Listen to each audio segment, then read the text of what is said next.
5 myths regarding gestational diabetes mellitus. First, if I am thin, I will not have GDM. If someone is obese, they will definitely have GDM. This is completely false. Any female who is pregnant and Indian में 10 में से 1 से 2 लोगों को pregnancy में sugar की problem हो जाती है और इसको हम GDM बोलते हैं. दिस इज़ वेरी कॉमन और किसी को भी हो सकता है. सेकेंड थिंग, अगर एक बार GDM हो गया तो लाइफ लॉन्ग शुगर बढ़े होंगे. This is completely false. Pregnancy में शुगर बढ़ जाती है लेकिन post delivery sugars completely normal हो जाते हैं.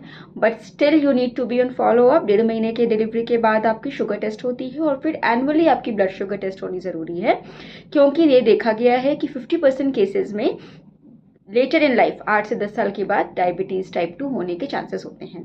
Third, if I don't have symptoms I will not have GDM.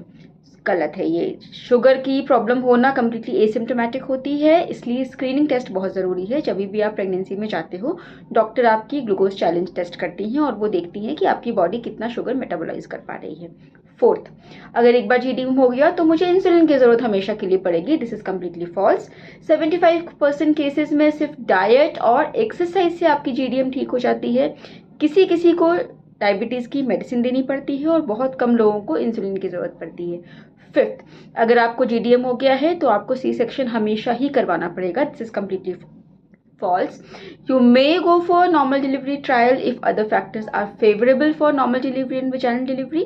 अगर कोई ज़्यादा कॉम्प्लिकेशन है, शुगर बहुत अनकंट्रोल्ड हो रहे हैं, बच्चे की साइज़ बहुत ज़्यादा है या कोई और एसोसिएटेड कॉम्प्लिकेशंस है, then only you go for C-section. All GDM patients should not go for C-section. Take care. Bye bye.